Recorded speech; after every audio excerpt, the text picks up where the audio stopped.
Attractive web designing മിഴിവോടെ ഈ മൂന്നാമത്തെ ചാപ്റ്ററിൽ നമ്മൾ പ്രധാനമായിട്ട് പഠിക്കുന്നത് CSSനെ കുറിച്ചിട്ടാണ്. അപ്പോൾ രണ്ട് പാർട്ടായിട്ടാണ് നമ്മൾ ഈ ഒരു ചാപ്റ്ററിലെ പ്രാക്ടിക്കലി ചെയ്യാൻ വേണ്ടിയിട്ട് പോകുന്നത്. ഈ ഒരു വീഡിയോയിൽ ആദ്യത്തെ ഭാഗത്ത് കുറച്ച് പ്രധാനപ്പെട്ട HTMLുമായി ബന്ധപ്പെട്ടിട്ട് കുറച്ച് പ്രധാനപ്പെട്ട കാര്യങ്ങൾ പറയുന്നുണ്ട്. അതുകൊണ്ട് തീർച്ചയായിട്ടും അത് കാണണം. അതിനുശേഷമായിരിക്കും നമ്മൾ നേരെ 10ാം ക്ലാസ്സിലെ പ്രാക്ടിക്കൽ ആ CSSന്റെ കാര്യത്തിലേക്കൊക്കെ കടക്കുന്നത്. അപ്പോൾ നമ്മുടെ അട്രാക്റ്റീവ് വെബ് ഡിസൈനിങ് അഥവാ വെബ് ഡിസൈനിങ് മിഴിവോടെ എന്ന് പറയുന്ന ചാപ്റ്ററിന്റെ ആദ്യത്തെ പ്രവർത്തനം അഥവാ പ്രവർത്തനം 3.1 അതിലേക്ക് കടക്കുന്നതിന് മുമ്പ് കുറച്ച് കാര്യങ്ങൾ പറയാനുണ്ട്. അതായത് 9ാം ക്ലാസ്സിൽ ഈ HTMLനെ കുറിച്ചിട്ടൊക്കെ നമ്മൾ ഒരു പാഠത്തിൽ പഠിക്കുന്നുണ്ട്. അപ്പോൾ നമ്മൾ ആദ്യം ചെയ്യുന്നത് ഹോം ഒന്ന് ഓപ്പൺ ചെയ്യുന്നു.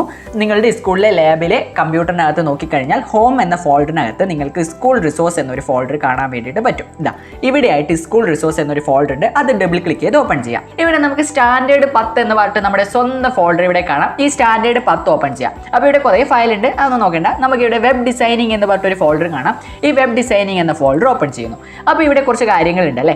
ഇവിടെയായിട്ട് നിങ്ങൾക്ക് സ്കൂൾ കലോത്സവം എന്ന് പറഞ്ഞിട്ട് സ്കൂൾ കലോത്സവം .html എന്ന് പറഞ്ഞിട്ട് ഒരു ഫയൽ കാണാം. ഈ ഫയൽ നമുക്കൊന്ന് ഓപ്പൺ ചെയ്ത് നോക്കാം. എന്താണ് ഇതിൽ നമുക്ക് ഉള്ളത് എന്ന് നോക്കാം. കാരണം അത് നോക്കിക്കഴിഞ്ഞാലാണ് ഈ നീള പ്രവർത്തനങ്ങൾ നമുക്ക് മനസ്സിലാവും. കാരണം 9ാം ക്ലാസ്സിൽ നമ്മൾ ഈ കാര്യങ്ങളെക്കുറിച്ച് പഠിക്കുന്നതാണ്. പക്ഷേ 9ാം ക്ലാസ്സിൽ നമ്മൾ കാര്യമായിട്ടൊന്നും ഇതങ്ങനെ ശ്രദ്ധിച്ചിട്ടുണ്ടാവില്ല അല്ലേ. അപ്പോൾ ആ കാര്യങ്ങളിലൂടെ നമുക്കൊന്ന് കടന്നു പോകാം. അപ്പോൾ ഈ ഒരു ഫയൽ നമ്മൾ എന്ത് ചെയ്യണം? ബ്രൗസറിൽ തുറക്കണം. നിങ്ങൾക്ക് വേണമെങ്കിൽ ഡബിൾ ക്ലിക്ക് ചെയ്താലും മതി. എന്നാലും നമ്മളൊന്ന് റൈറ്റ് ക്ലിക്ക് ചെയ്യുന്നു. റൈറ്റ് ക്ലിക്ക് ചെയ്തിട്ട് ഓപ്പൺ വിത്ത് അതർ ആപ്ലിക്കേഷൻ എന്ന് കാണാം.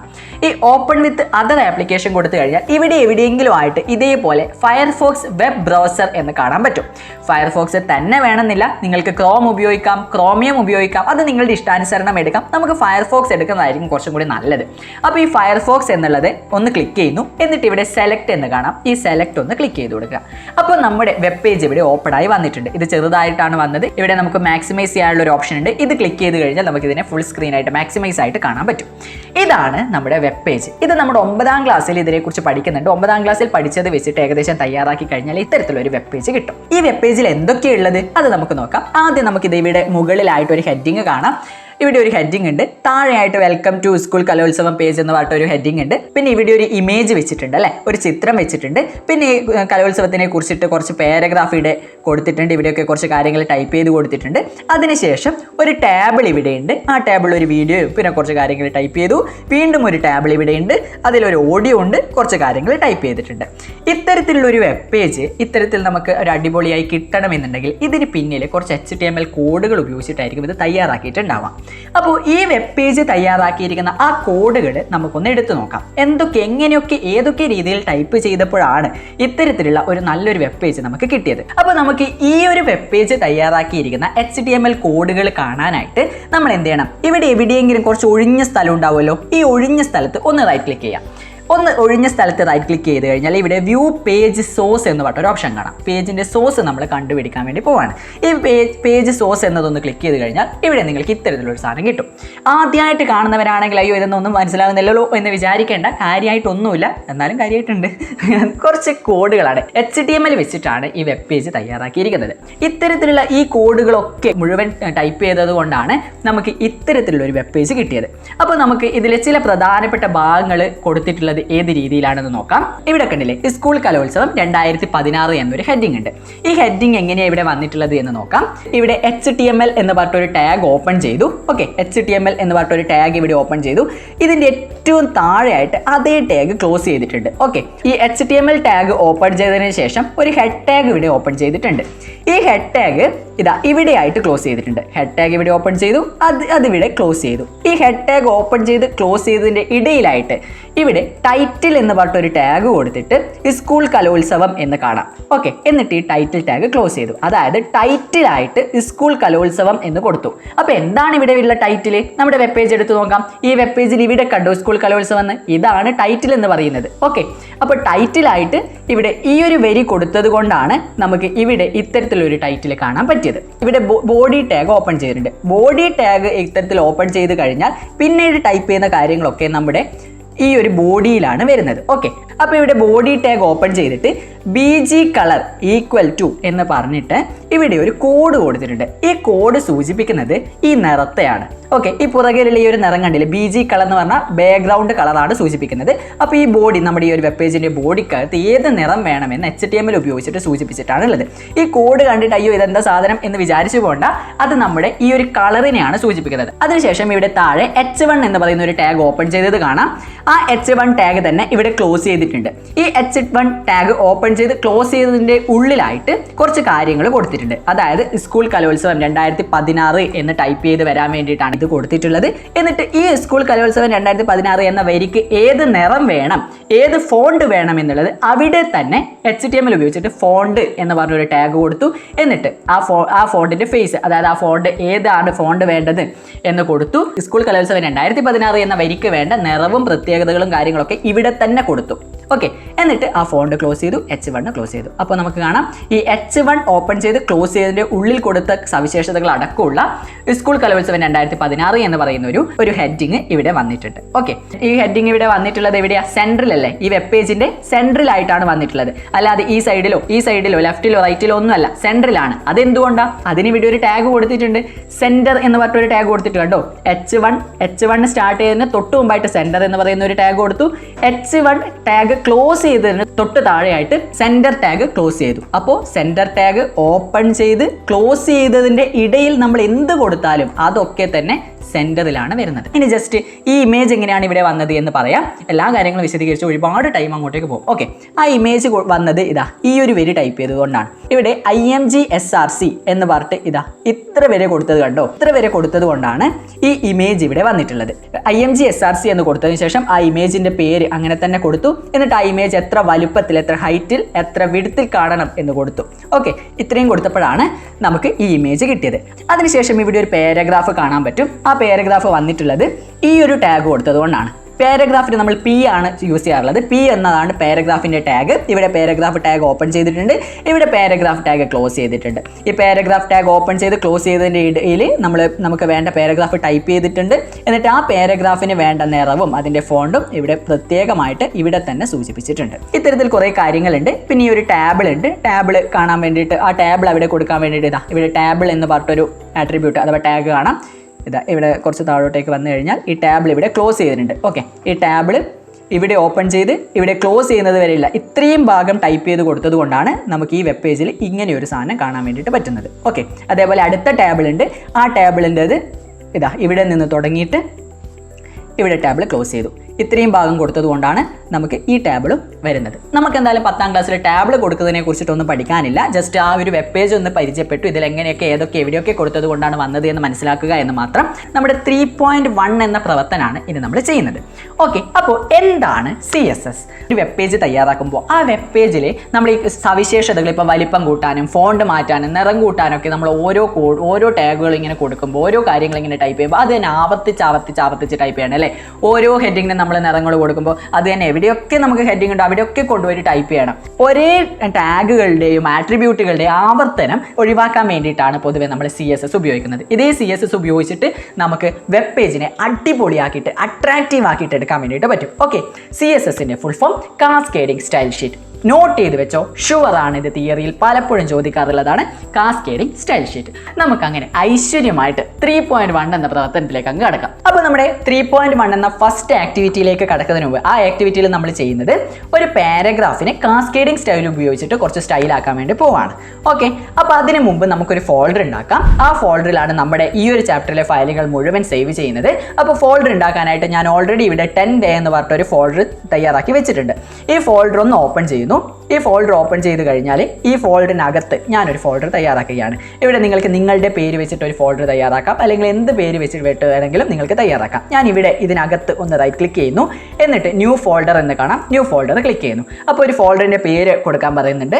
ഞാനിവിടെ തൽക്കാലം റോക്കി ബായി എന്ന് കൊടുക്കും. റോക്കി ബായി എന്ന് പറഞ്ഞിട്ട് കൊടുത്തു. ഓക്കെ, അപ്പോൾ റോക്കി ബായി എന്ന് പറഞ്ഞിട്ട് ഞാനിവിടെ ഒരു ഫോൾഡർ ആക്കിയിട്ടുണ്ട്. എന്ത് വേണമെങ്കിലും ആയിക്കോളും. നമ്മൾ എന്നാലും റോക്കി ബായിയുടെ ഉള്ളിലാണ് ഇനി വേണ്ട പ്രവർത്തനങ്ങളൊക്കെ സേവ് ചെയ്യാൻ വേണ്ടിയിട്ട് പോകുന്നത്. അപ്പോൾ നമുക്ക് ഈ HTML കാര്യങ്ങളൊക്കെ ചെയ്യണമെന്നുണ്ടെങ്കിൽ ഒരു ടെക്സ്റ്റ് എഡിറ്റർ വേണം. ഓക്കെ, അപ്പോൾ എങ്ങനെയാണ് ടെക്സ്റ്റ് എഡിറ്റർ ഓപ്പൺ ചെയ്യുന്നത്? ആപ്ലിക്കേഷനിലേക്ക് വരുന്നു, ആക്സസറീസിലേക്ക് വരുന്നു, മാറിപ്പോകരുത്. ആപ്ലിക്കേഷനിൽ ആക്സസറീസിലേക്ക് വന്നു കഴിഞ്ഞാൽ കുറച്ച് താഴോട്ടേക്ക് പോയി കഴിഞ്ഞാൽ ഇവിടെ ടെക്സ്റ്റ് എഡിറ്റർ എന്ന് പറഞ്ഞിട്ടൊരു സോഫ്റ്റ്വെയർ കാണാം. ഇതൊന്ന് ക്ലിക്ക് ചെയ്ത് കൊടുക്കുന്നു. അപ്പോൾ നമുക്ക് നമ്മുടെ ടെക്സ്റ്റ് എഡിറ്റർ ഓപ്പൺ ആയി കിട്ടിയിട്ടുണ്ട്. ഇവിടെ നിങ്ങളുടെ 3.1 പറഞ്ഞതുപോലെ ഇവിടെ കുറച്ച് കാര്യങ്ങൾ ടൈപ്പ് ചെയ്ത് കൊടുക്കാനുണ്ട്. ആദ്യം ഞാനിവിടെ ഇത്തരത്തിലുള്ള ഒരു ലൈന് ടൈപ്പ് ചെയ്ത് കൊടുത്തു. ഇത് എന്തിനാണ് സൂചിപ്പിക്കുന്നത്? ഒന്ന് ശ്രദ്ധിച്ചോളൂ. ഇത്തരത്തിലൊരു ലൈന് കൊടുത്തു കഴിഞ്ഞാൽ ഇത് സൂചിപ്പിക്കുന്നത് നമ്മൾ ഇവിടെ ഉപയോഗിക്കുന്ന HTML പതിപ്പിനെയാണ്. ഇപ്പം നമ്മൾ നിലവിൽ യൂസ് ചെയ്യുന്നത് HTML 5ാമത്തെ പതിപ്പാണ്, അഥവാ 5ാമത്തെ വേർഷനാണ് നമ്മൾ ഉപയോഗിക്കുന്നത്.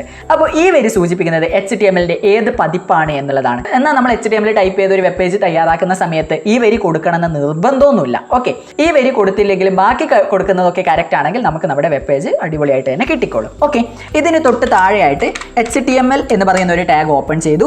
ഒന്ന് എൻ്റർ കീ പ്രസ് ചെയ്യുക. എൻ്റർ കീ പ്രസ് ചെയ്ത ശേഷം ഒരു 2 തവണ എൻ്റർ കീ പ്രസ് ചെയ്താൽ 2 ലൈന് താഴെ വരും. ഇവിടെ ഞാൻ ഇതേ HTML കോഡ് ഒന്ന് ക്ലോസ് ചെയ്യുന്നു. ഓക്കെ, ഒരു HTML ടാഗ് ഇവിടെ ക്ലോസ് ചെയ്തു, അഥവാ HTML ഓപ്പൺ ചെയ്തു, HTML ക്ലോസ് ചെയ്തു. ഇവിടെ തന്നെ ഇപ്പം തന്നെ ക്ലോസ് ചെയ്യണമെന്ന് നിർബന്ധമില്ല. ഇതിനിടയിലുള്ള ബാക്കിയൊക്കെ ടൈപ്പ് ചെയ്തിട്ട് ലാസ്റ്റ് കൊണ്ടുപോയി ക്ലോസ് ചെയ്താലും മതി. പക്ഷേ നമ്മൾ ഒരേപോലത്തെ ആയതുകൊണ്ട് ആദ്യം തന്നെ ഓപ്പൺ ചെയ്തു, എന്നിട്ട് ക്ലോസ് ചെയ്തു. ഇനി ഈ HTML ഓപ്പൺ ചെയ്തതിൻ്റെ തൊട്ട് താഴെയായിട്ട് ഹെഡ് ടാഗ് നമ്മളൊന്ന് ഓപ്പൺ ചെയ്യാണ്. ഹെഡ് ടാഗ് ഓപ്പൺ ചെയ്തു. അതിന് തൊട്ട് താഴെയായിട്ട് ഹെഡ് ടാഗ് നമ്മൾ ക്ലോസ് ചെയ്തു. ഓക്കെ, ഹെഡ് ടാഗ് ഇവിടെ ക്ലോസ് ചെയ്തു. ഇനി ഇതിനിടയിൽ നമുക്ക് ടൈറ്റിലൊക്കെ കൊടുക്കാനുണ്ട്. അതൊക്കെ ഞാൻ ഇവിടെ ടൈപ്പ് ചെയ്ത് കാണിച്ച് നിങ്ങളെ ബോധടിപ്പിക്കുന്നില്ല. അപ്പം ഞാൻ എന്തായാലും ഒന്ന് ടൈപ്പ് ചെയ്തതിന് ശേഷം ബാക്കി പറയാം. ഇപ്പം ഞാനിവിടെ നിങ്ങളുടെ ടെക്സ്റ്റ് ബുക്കിൽ പറഞ്ഞിട്ടുള്ള മുഴുവൻ കാര്യങ്ങൾ ഇവിടെ ടൈപ്പ് ചെയ്തിട്ടുണ്ട്. HTML ഇവിടെ ഓപ്പൺ ചെയ്തിട്ടുണ്ട്, HTML ഇവിടെ ക്ലോസ് ചെയ്തിട്ടുണ്ട്. പിന്നെ ഇവിടെ ശ്രദ്ധിക്കുക, ബോഡി ഇവിടെ ഓപ്പൺ ചെയ്തിട്ടുണ്ട്, ആ ബോഡിയൊക്കെ ക്ലോസ് ചെയ്തിട്ടുണ്ട്. അപ്പോൾ ഈ ഓപ്പൺ ചെയ്തതും ക്ലോസ് ചെയ്തതൊന്നും മാറിപ്പോകരുത്, കറക്റ്റായിട്ട് കൊടുക്കുക. ഇനി നമ്മൾ ഈ ഒരു ഫയൽ നമ്മൾ സേവ് ചെയ്യാൻ വേണ്ടിയിട്ട് പോവാണ്. ഓക്കെ, ഇത്തരത്തിൽ ടൈപ്പ് ചെയ്ത ശേഷം ഫയൽ സേവ് ചെയ്യാൻ വേണ്ടിയിട്ട് ഫയലിലേക്ക് പോകുന്നു, സേവ് കൊടുക്കുന്നു. ഓക്കെ, ഫയലിലേക്ക് പോവുക, സേവ് കൊടുക്കുക. അപ്പോൾ നമ്മളോട് ഏത് ഫോൾഡറാണ് എന്ന് ചോദിക്കുന്നുണ്ട്. ഡെസ്ക് ടോപ്പിൽ 10 എന്ന് പറഞ്ഞിട്ട് ഇവിടെ ഒരു ഫോൾഡർ ഉണ്ട്. ഈ ഒരു ഫോൾഡർ ഓപ്പൺ ചെയ്യുന്നു. റോക്കി ബൈ എന്ന് പറഞ്ഞിട്ട് നമ്മൾ ഇവിടെ ഒരു ഫോൾഡർ തയ്യാറാക്കി. ആ ഒരു ഫോൾഡറിനകത്ത് നമ്മൾ എന്ത് ചെയ്യുന്നു? സേവ് ചെയ്യാണ്. സേവ് ചെയ്യുന്നതിന് മുമ്പ് ഒരു നെയിം കൊടുക്കണം. കലോത്സവം എന്ന് ടൈപ്പ് ചെയ്യുന്നു. .html എന്ന് കൂടി കൊടുക്കുക. മസ്റ്റാണ്, അത് മറന്നു പോകരുത്. .html എന്ന് കൂടി കൊടുക്കുക. അതിനുശേഷം സേവ് ബട്ടൺ പ്രസ് ചെയ്യാം. ഓക്കെ, കഴിഞ്ഞു. അപ്പോൾ ഇവിടെ കുറച്ച് നിറമൊക്കെ മാറി വന്നത് കാണാം, അത് വരും. കാണാൻ കുറച്ചും കൂടി സ്റ്റൈൽ കൂടിയില്ലേ? ഓക്കെ, ഇനിയാണ് നമ്മൾ എന്ത് ചെയ്യുന്നു? നമ്മൾ സേവ് ചെയ്ത ഫയൽ നമുക്കൊന്ന് തുറന്നു നോക്കാം. എങ്ങനെയാണ് അത് വന്നിട്ടുള്ളത്? നമ്മൾ ടൈപ്പ് ചെയ്ത കാര്യങ്ങളൊക്കെ കറക്റ്റ് ആണോ, എങ്ങനെയാണ് വന്നിട്ടുള്ളത് എന്നൊന്ന് അറിയണ്ടേ? അപ്പോൾ ഞാനിത് തൽക്കാലം ഒന്ന് മിനിമൈസ് ചെയ്യുന്നു. നമ്മുടെ റോക്കി ബായി ഇവിടെ നമ്മുടെ റോക്കി ബായി ഉണ്ട്. റോക്കി ബായിൽ കയറിയിട്ട് നമ്മുടെ ഫയൽ ഇവിടെ കാണാം. നമ്മളിപ്പോൾ സേവ് ചെയ്ത ഫയലാണ്.